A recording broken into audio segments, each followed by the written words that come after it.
The 12th season of Consider This is brought to you in part by From the Top, a national program showcasing the musical talents of young people. From the Top can be heard on KVNO Classical 90.7 each Saturday at 6 p.m.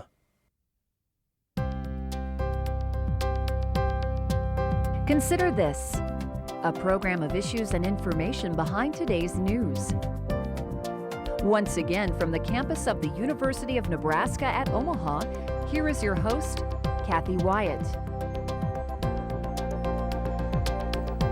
Are you headed home for the holidays? Good. We have a little job for you.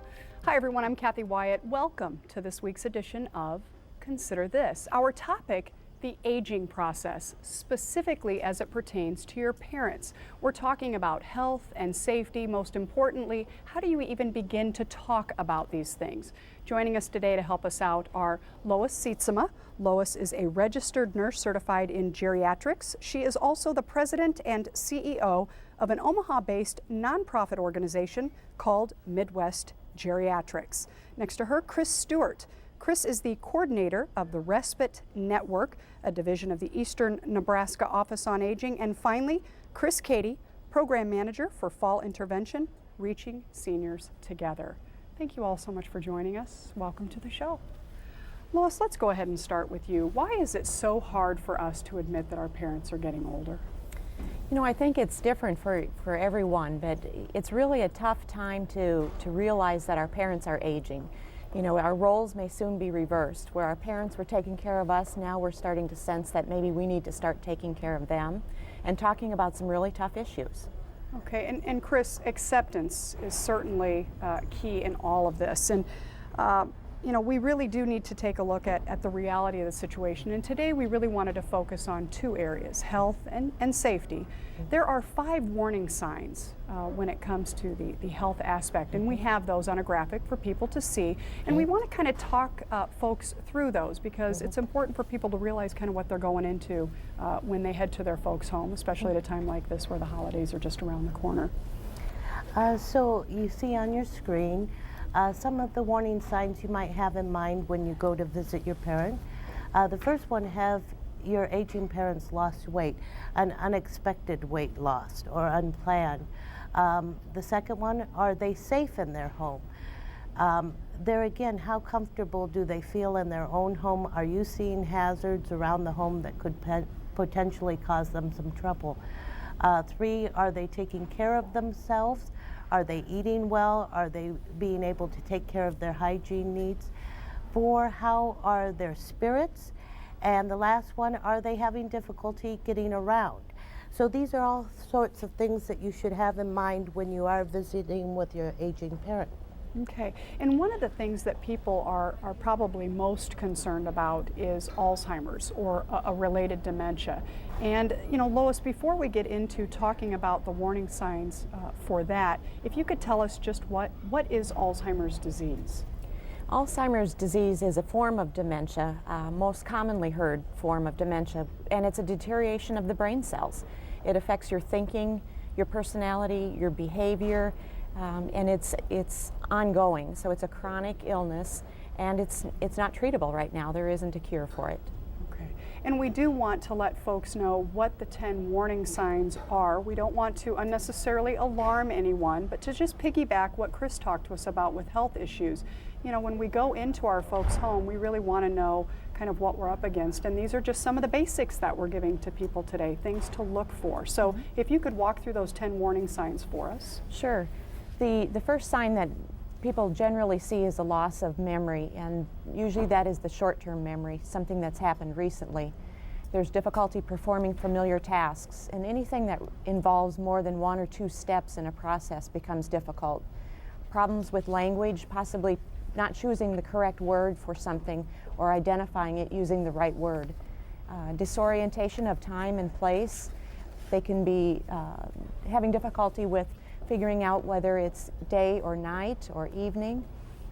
There's poor or decreased judgment, not being able to determine what's appropriate to wear outside, such as on a cold day that I would need a coat. Problems with abstract thinking, misplacing things, or or putting things in unusual spots. Sometimes families will come in and notice that mom's hairbrush is in the kitchen cupboard, things that are unusual that they wouldn't typically do. And changes in their mood or behavior, maybe there's more sadness, more tearfulness, more anxiety. Changes in their personality are also evident, as well as a loss of initiative. Okay, and if individuals are seeing any one of these, what should they be thinking, and eventually what should they be doing? I think the initial stage is people recognize that there's some problems. We all have our moments where we forget where we put the remote or the car keys, but when things start to become repetitive, that you're forgetting things more routinely, it's a good time then to sit down with your physician and talk about what's happening and some changes that you're seeing. Talk to your family and let them know, and they can help you. Well, Alzheimer's and dementia is not, there isn't a cure, there is treatment to help with the disease process. So it is important to seek medical help. And we will be talking more about this as the interview progresses, but you know, this is a very difficult conversation for people to have with their loved one. First of all, you have to get past, like anything else, the whole denial stage. Right. You know, you've worked a lot with people who are going through all of this. What would your best piece of advice be to a family member who suspects it and knows that mom or dad don't want to hear it? How is, I guess in your opinion, what is the best approach? I think number one, we have to really stop and think about what's happening, and the denial piece really has to be put aside. You have to really take a look at what's happening with mom and dad and use that opportunity early on to discuss what do they want to do, what are some changes that you anticipate could happen, and what are their wishes. We certainly hope at that point that that they have their advance directives identified, that the families know what is it that they want for their care. But really, it's important to not deny it. Sit down and talk to them. It's a difficult process to have or discussion to have, but it's so important that you find out from them what are their wishes and let them know you're going to be there with them through every step of the process. Great advice. Okay. And Chris, whether we're talking about dementia or anything else, environment is absolutely key for any senior. You know, we do have some information for folks as to some things that you should be watching for in your folks' house, and we can put that up here. And if you could walk us through that one, just some home hazards. Well, a lot of people like their throw rugs, but if it's possible to not have them and just pick them up and put them away, then that's great. But if you want to keep them, it's good to get rubber-backed throw rugs or get double-sided tape to put on them so that they're secure. And electrical cords are something that's easy to trip over, so if they can be taped to the wall, that's great, or behind furniture, so it's not something that you have to walk over to get from room to room. And handrails on stairs are really important.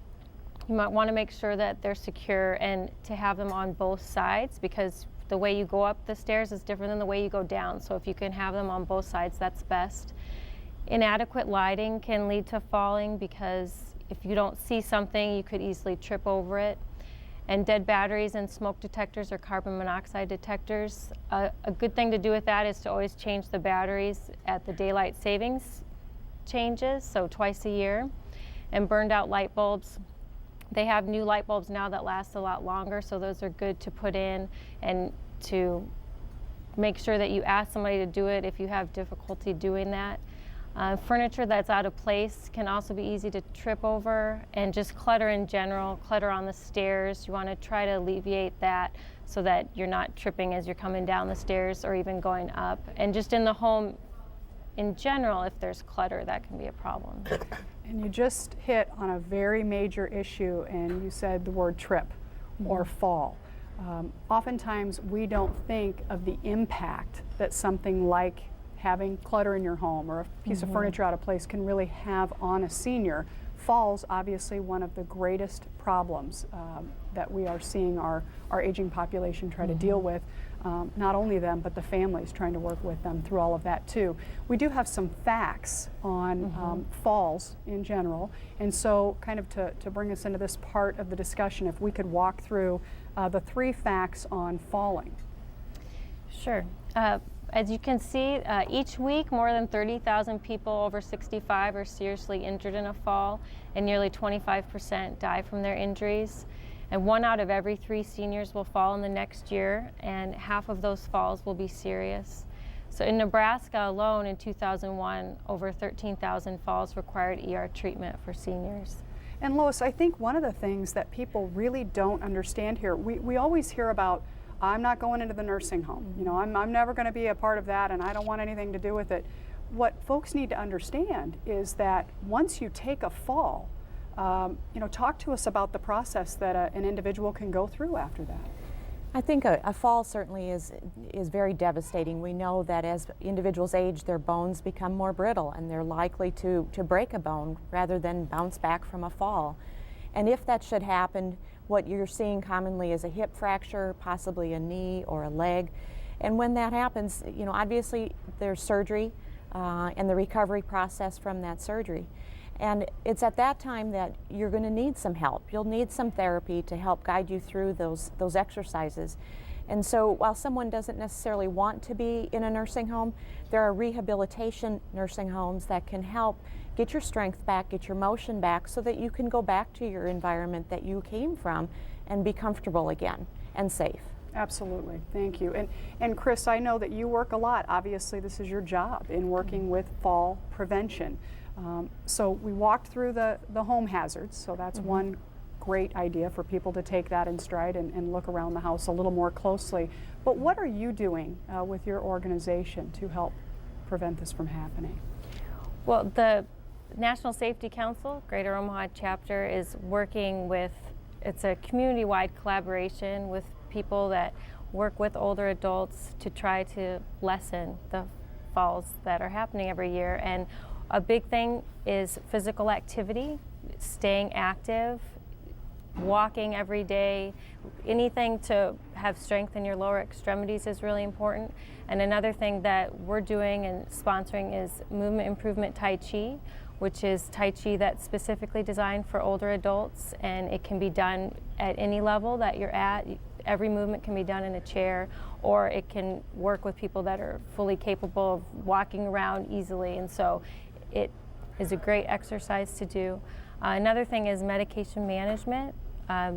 People need to feel comfortable asking questions about their medicines and being aware of the side effects that they might have, feeling comfortable talking to their doctor about that, and make sure that they take the medicines as they're prescribed.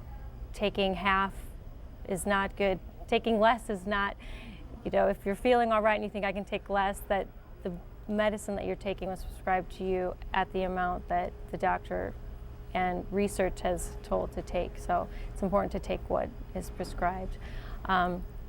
Another thing is your hearing, and a lot of imbalance can be caused by inner ear problems, so it's good to get your hearing tested. And well, we've talked about the home safety. That's home safety modification so that you're able to stay in your home and be safe.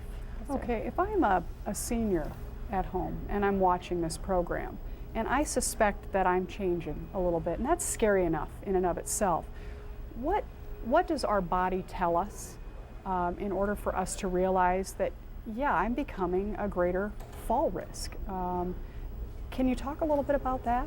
Well, if you feel like your balance is off, you'd want to get that tested. And if you're feeling like you're doing things slower, if your eyesight is getting poor, that puts you at a fall risk, so getting your eyesight tested is important. Okay, and what about those people out there? Chris, I'll direct this one to you. Those people out there who are saying they kind of know themselves that they're experiencing some changes, but it's really difficult to admit. What would your advice be to that person watching who does notice the changes but is afraid to admit it and then to pick up the phone and call and ask for help? Well, and I think that's where maybe the family and friends can come into play to kind of help facilitate some of the support, but always leave it in the aging parent's hands, whether they choose to have a particular service or not. But like for the detection, fire detection that Chris was talking about, A good suggestion is when you go to visit your parent is have them lay down in bed and take out their hearing devices if they have it. Can they actually hear the alarm? Because as we age, we lose that.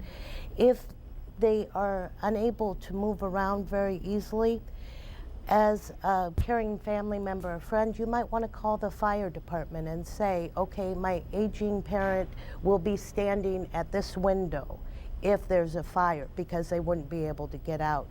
So those are some suggestions, but also just locating the services that could provide some support and giving the parent the option. Now these are available. Providing different information about the condition so that they can improve their condition, like the Tai Chi, like the walking. But these are active things. Instead of just focusing on our losses as we age, how can we make the most of what we have, basically? And that's great advice, and those are really good solutions. Now what I'd like to ask each of you to do is help us fill in the gap there. We have our problem, and then you gave us some great solutions. But there are people out there who are having a very, very difficult time, A, admitting that their parent might need some help, but B, approaching the topic altogether. And so I would like to ask for all of your input, and Lois, we'll start with you as far as, okay, I get there, I understand that there are some hazards, I understand that there might be some unexpected weight loss, all the things that we've talked about. Now, how do I break the ice and talk to my folks without them feeling like they're losing their independence or they're losing control over their own lives? I think one of the icebreakers is to start with letting your parents know that you are personally working on your own advance directives and your future planning for when you're aging. And these are some things that you are thinking about, and kind of draw them into that conversation. It's really important, I think, to not be too rehearsed about it, so that it's comfortable, it's relaxed, and it doesn't look like you've been thinking about this constantly and practicing what you're going to say. Make it just a comfortable conversation where you can bring it up. And there may be times where you only can bring up a little bit of it, and then you have to just let it go for a while, maybe an hour or maybe a day. But get back to it and make sure you do talk to them and find out some of the details and things that they need help with. Wonderful. And Chris, what words are we going to be using when we approach them? I mean, this sounds a lot easier than it really truly is when you love someone and you don't want them to feel as though, obviously using yourself as an example is a great idea. That you're doing this too, so it's not necessarily that you need it but we all need to do it. Those words that are going to come out of your mouth initially when you're speaking, what are those? Well, I think probably Mom and Dad, I love you, and therefore I want the best for you, but keeping them in control, because what we do a lot of times with our older loved ones is we try and protect them, and it can get to the place where we're almost treating them like small children, and we have to really avoid that, because you're only going to meet resistance. And for some families that we see, the adult child doesn't have the kind of relationship with their parent that they can have this kind of conversation. They just don't have that connection, and the parents don't see them in that role. In those cases, they might want to bring in a case manager from the Office on Aging or another organization just to look at the home, provide suggestions, provide ideas about services that are available, to provide meals, Meals on Wheels, the senior centers where they can go and have a meal, bath aids, those types of services that can keep them safe in their home, and make that the goal. We want to keep you in your home as opposed to a nursing home. So what do we need to do to make that happen? So. Okay.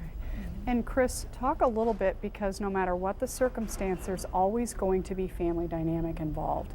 And as both Lois and Chris were talking, I couldn't help but wonder, when there is more than one child involved, is there a better,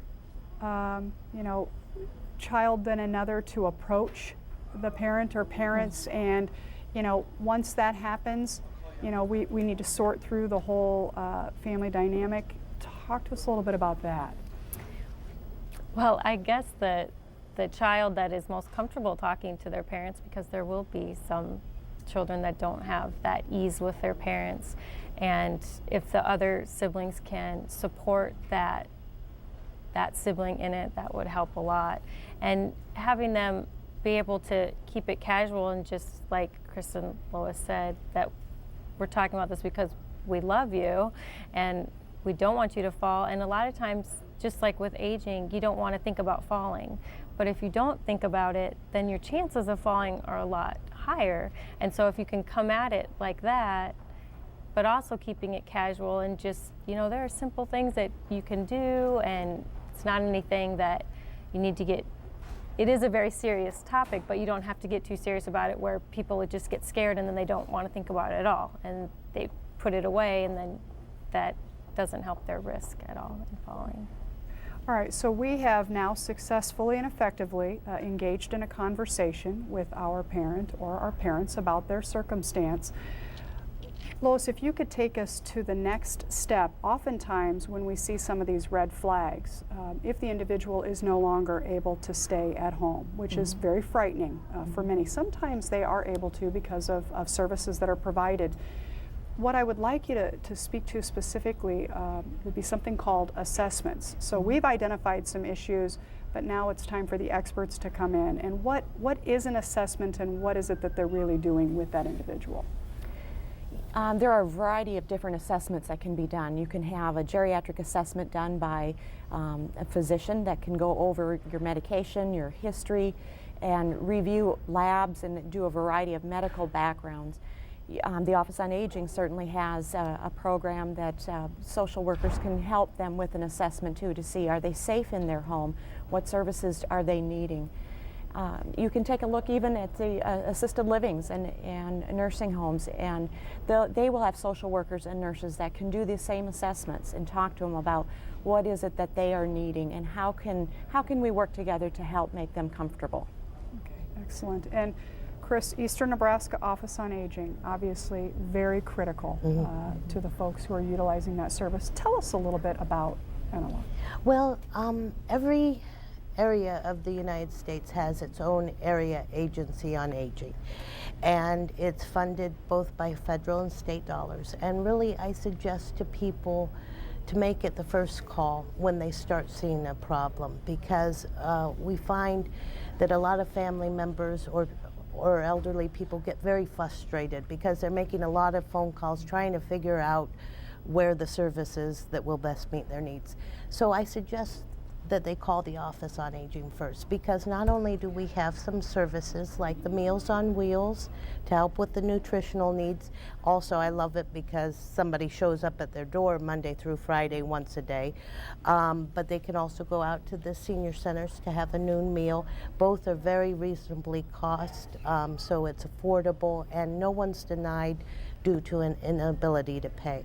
There's also the bath aid, because I have to say probably the bathroom is the most frightening place for falls for the elderly.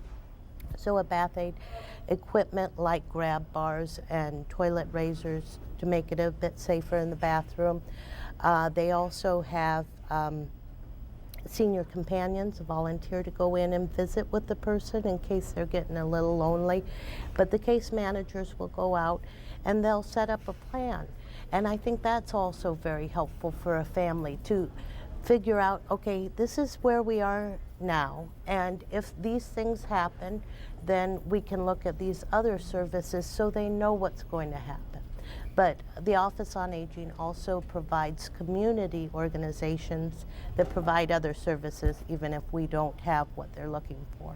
And the point being, there are absolutely resources available. Organizations like yours and Midwest Geriatrics, and of course, Chris, you are continually trying to look at ways to help keep seniors within, your organization too. In fact, you have recently put together a video on fall prevention.